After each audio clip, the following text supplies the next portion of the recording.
what are we doing beyond human? So tell me, has anything changed since we last met?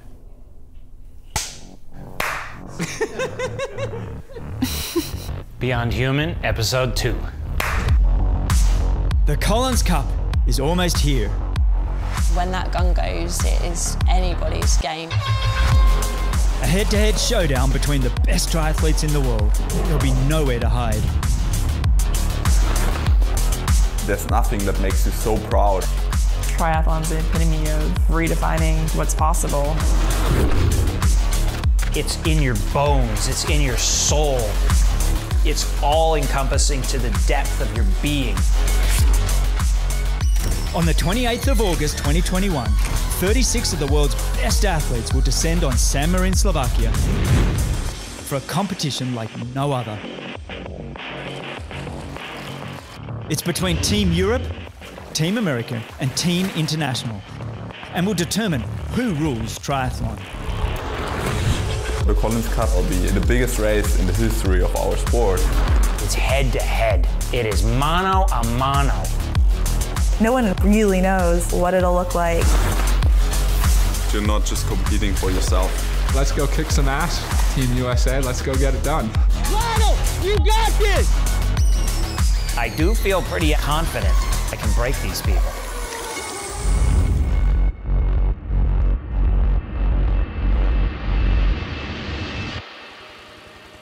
In the Collins Cup, Lionel's team, Team International, will have their work cut out for them. They are the outsiders, the global misfits, Canadians, Australians, New Zealanders, all together. They'll have to do something very special to beat the Europeans. Why is Europe the favorite? In my mind, they're like basically unbeatable. Why we are the favorites? I think it's a pretty easy answer. Jan Frodeno and Gustav Eden. Anne Hogg. I think we will be hard to beat. We have so many talented athletes. That's why they're the favorites.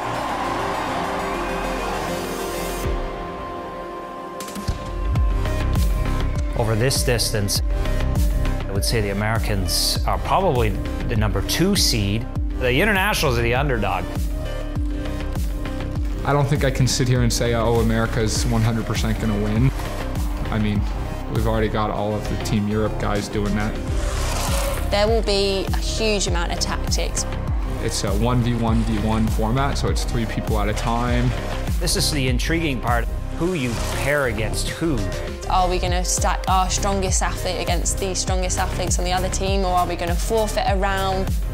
There's so much to think about in this completely new dynamic that we've never had before.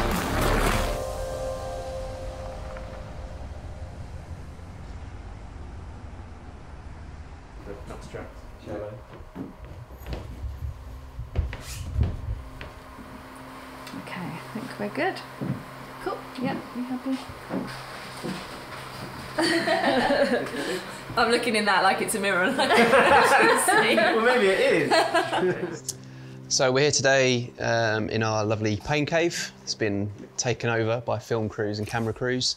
We're doing a little bit of pre-promotion work, I guess, for the Collins Cup, which is going to take place at the end of August in Slovakia. So we're just doing some stills today and a little bit of filming in the build-up to that.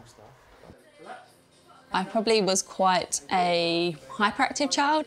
My parents say that I was like born with this fight. Yeah! Even as an 8-year-old, I always wanted to win. I would feel like I was born with that mentality.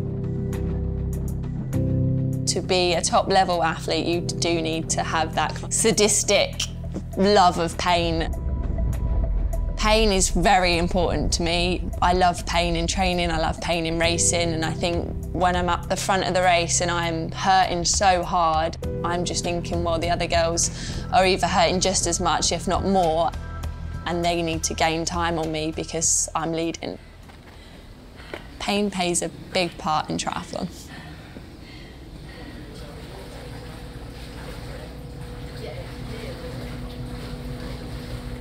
I was 9 years old. I wanted to swim the 200 butterfly. There's not many 9-year-olds that want to swim 200 butterfly. As I developed, I was like, what's harder than 200 butterfly? And I would do some medley racing, like the 400 IM, and then I would find distance swimming and was like, okay, that's harder because it lasts longer. And then eventually found open water swimming and the marathon swim. So I always wanted the next biggest challenge. Lucy Charles-Barclay is mentally one of the toughest competitors in the world of triathlon. She craves competition and relishes all challenges. Her swim is such a weapon that if you get paired against Lucy at the Collins Cup, you'll have to chase her down to win. I will be the first swimmer out of the water. My record is definitely 100% since I started triathlon. I'm just too stubborn to let anyone else have that. My biggest motivator is to just find out where my limits lie. How far can I physically push myself? Can I break the records, go faster than anyone ever has in the history of this sport? The business end of the season is approaching. There's the World Championships, there's the Collins Cup. I'm very excited about what we have achieved already, but I'm more excited about what is to come and what can be achieved later in the year.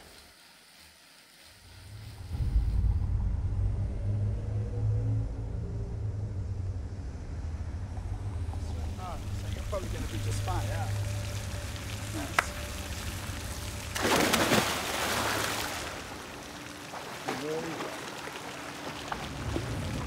I have never loved swimming more than I love swimming now. I thought about leaving here to go somewhere cooler so that I could train and not kill myself through the heat and have to change my natural patterns. But I have such a great relationship with my swim coach here. 12-2. Nice job. 3 smooth 25s. Ready. He's gotten significantly better at moving through the water. So whether that translates into like more actual speed on the clock, we don't really know and we don't really care. But as far as like moving through the water efficiently, with a lower heart rate, feeling like he's expending less energy, man, he's just gotten like leaps and bounds better.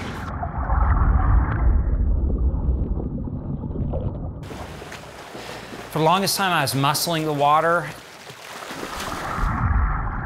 I was all caught up in the times, and you've got to swim this particular time. If you're not doing that, then you're not going to be competitive. I am seeing truly a change in my mental aspect of swimming.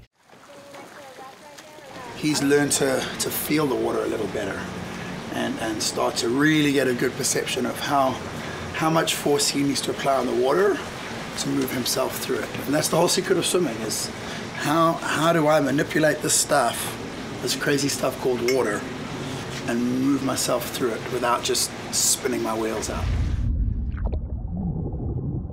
I'm feeling it, I'm learning to use the water. I think the synapses, all those things are strengthening. And I believe that's really the only difference between myself and the guys who are swimming at the front. Am I going to have a front pack swim in Kona this year? Probably not. But can I see the pathway to a front pack swim one day? Absolutely. Bye.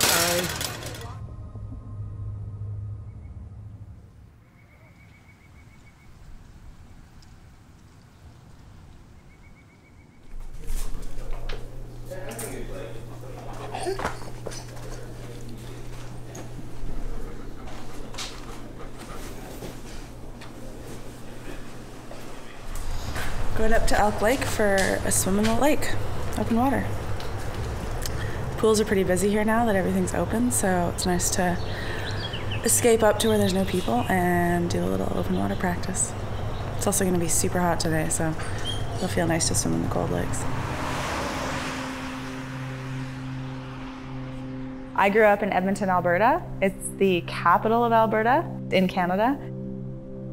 Did you have a comfortable upbringing? This is where you're trying to get out of me if I like suffered as a child.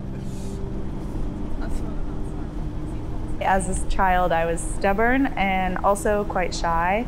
I was a little bit hard to live with in a stubborn way, and I think that part of that was just my nature of like wanting to work hard and be a perfectionist. It does say no animals on that sign. He's our fur baby. Okay. What are we doing? Tipping it up. Yeah, but for like our course and the swim and, you know, life, how does this fit into our plan for winning the Collins Cup? We are going for an open water swim in this beautiful lake. No people, perfect temperature. Open water swimming is just like the best practice for triathlon. And I think a lot of triathletes don't do it enough. So we're doing, there and back is about a K, I think, I remember. Yeah. Touch that sailboat. The really important races are Collins Cup in August, and then in the fall there's a ton of races. Using this month and a half as like a little bit of base building, taking a bit of time off running, and then building up for the Collins Cup will hopefully get me to those races in my best form.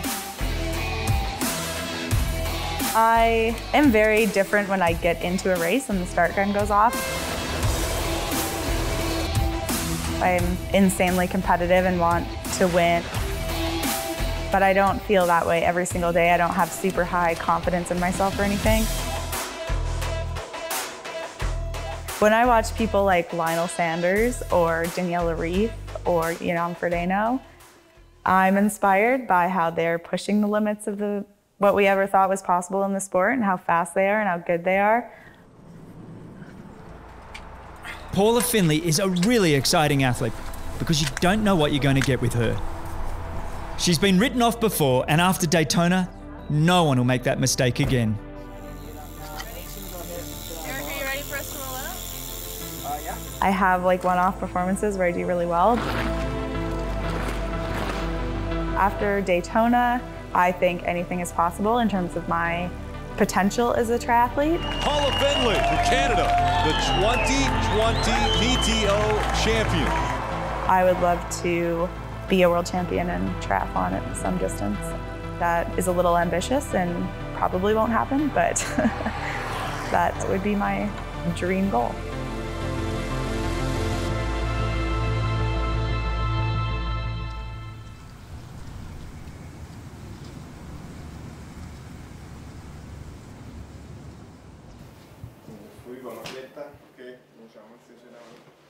In the preparation leading up to Daytona, I had a problem on the calf, and by just being stupid and doing stupid things, I made it worse.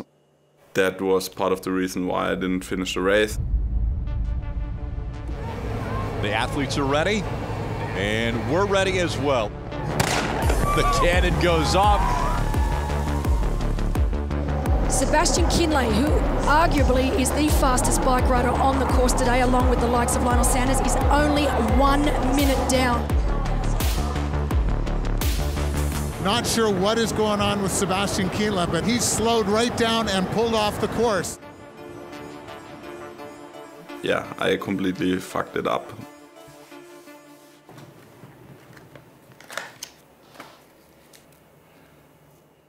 After the race, I had a longer running break, but after I restarted running, I immediately felt, okay, the Achilles also might have some damage. At the beginning, I was, okay, damage control, we're gonna manage this, it's gonna be fine. Since I had this problem in the past, I know it's easy to continue for quite some time. I knew what I need to do to get it better. Then after the first two races, it was pretty obvious that I'm gonna have a major problem if I just continue like that.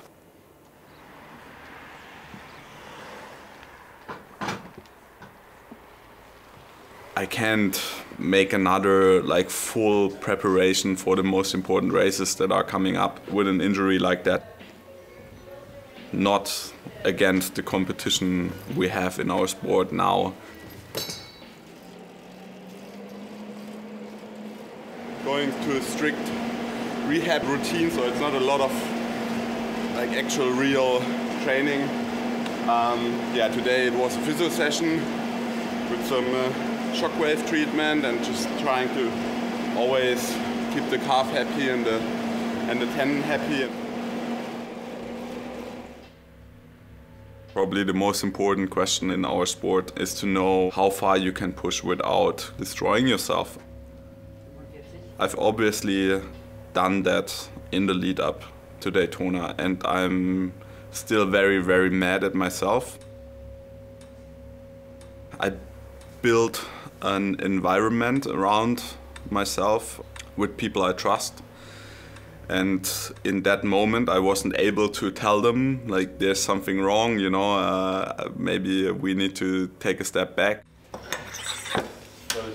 No, I wanted to go all out and make it harder.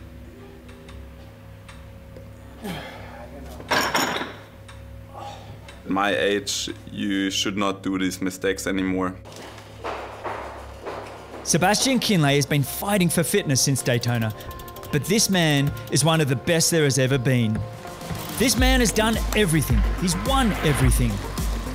Regardless of his fitness, there's not many athletes who will fancy their chances if they're paired against him.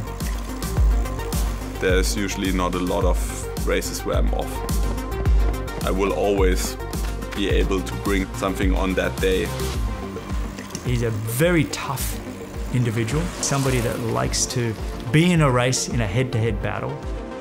Sebi is just the man. When he's been crushing it, he's just been at his peak. I always just respect an athlete that's going to show up on the start line and it's basically going to say, you can do whatever little silly fairy games you want and I'm still going to rip your legs off and win. No one has more experience in Samorin than Kienle. So you'd be stupid to leave Kienle off the team. I have the experience, and if I'm fully fit, then I'm for sure one of the best 4 guys in Europe.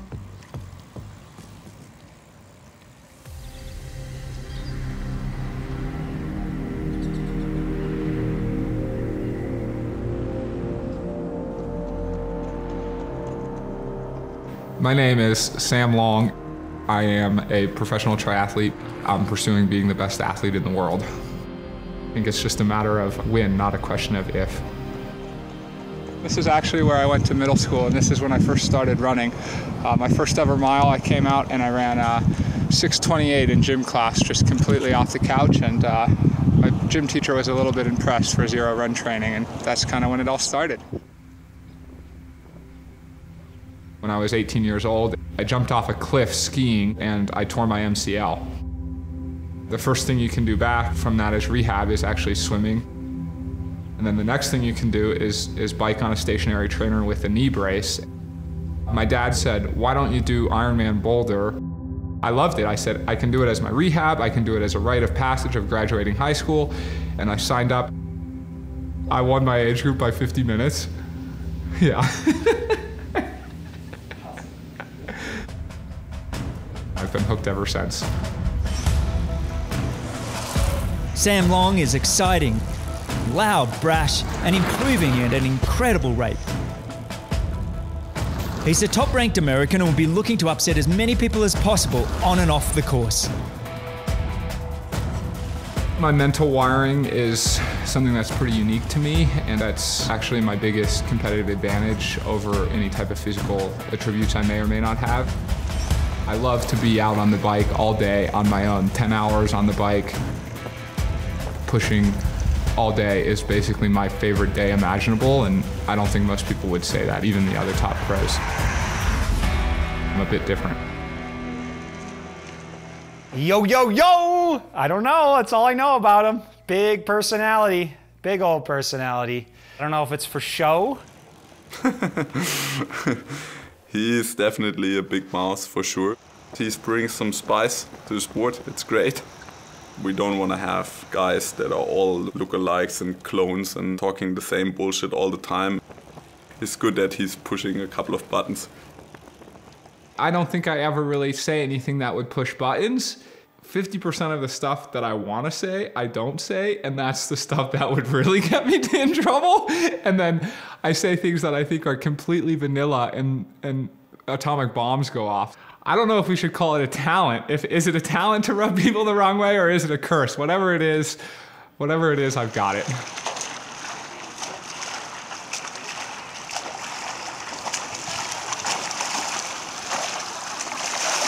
You create the monsters who will destroy you.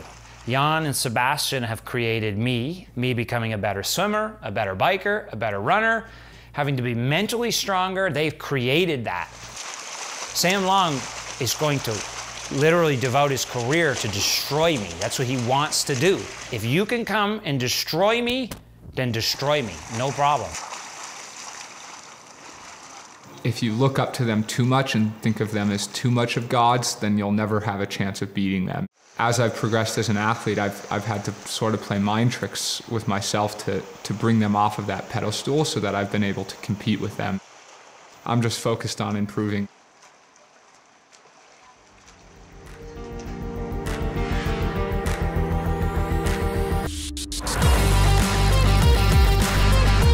In 2021, all eyes are on the inaugural Collins Cup. It's happening on August 28th in San Marin, Slovakia. It's a massive moment for the sport.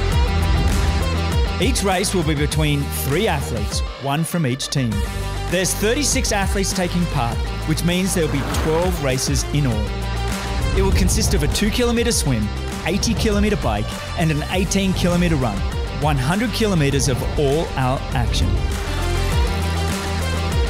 It's been on everyone's mind this whole year. The qualification, the build-up to it, the uniqueness of it, all of those things are a new dynamic that a lot of athletes are not used to. You're not just competing for yourself, you're competing for a team, and you don't want to let the team down. Within teams and between teams, and there's probably going to be some butting of heads. The points are awarded for first, second, and third. First place gets your team 3 points, second place 2 points, and third place 1 point. But it doesn't stop there. If you win by over 2 minutes, you get a half-point bonus.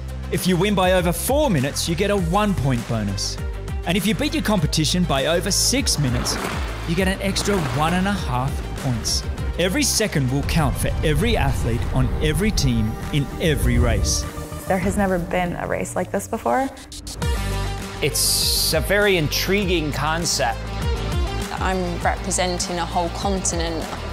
When that gun goes, I will show what it looks like to give your absolute best. You basically don't want to fuck it up.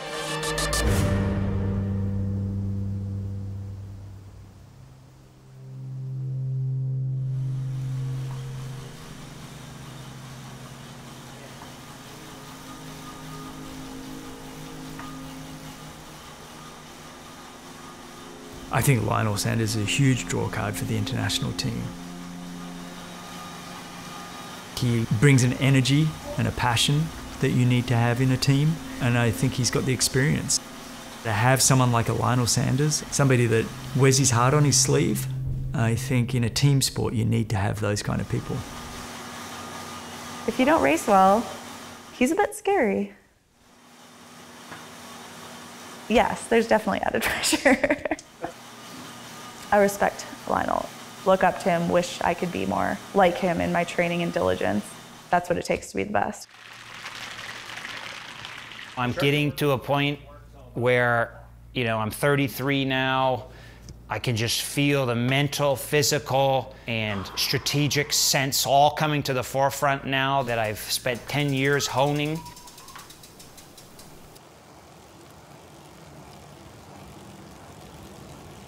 There is nothing better than going toe-to-toe with another athlete. And it's what you do in those high-pressure moments where you have to make a decision, you have to be honest with yourself, you have to ask yourself questions like, is this actually as far as I can go? I think the head-to-head will suit Lionel Sanders. Out of the swim, he's on his own, he's always doing an individual time trial. People aren't around him, he's used to doing it on his own. Other athletes are used to having other people overtake them or be around. He has that grit, that desperation. He doesn't want to lose. It's going to make him a pretty tough competitor to go against. I just want the matchup to be Jan, Lionel, and myself. I want to see Jan at his absolute best, and I want to see how I compare to that. Jan's going to be out on his front after the swim, so he's kind of going to be solo, and then we're going to get the Lionel-Sam matchup that is just so brought the best out of us. Hopefully then on the run there can just be some big fireworks. If I don't get Jan, I don't even think I'm going to race. I want Jan. There's nothing else.